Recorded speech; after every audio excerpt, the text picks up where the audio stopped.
ذهب الليل وطلع الفجر والعصفور صوصو، شاف القطة قال لها بس بس قالت له نو نو.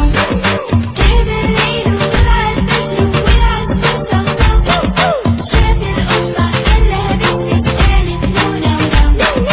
ماما قالت له سيب القطة وخليها في حالها، ساب مدرسته ورمى كراسته وراح جري شكلها.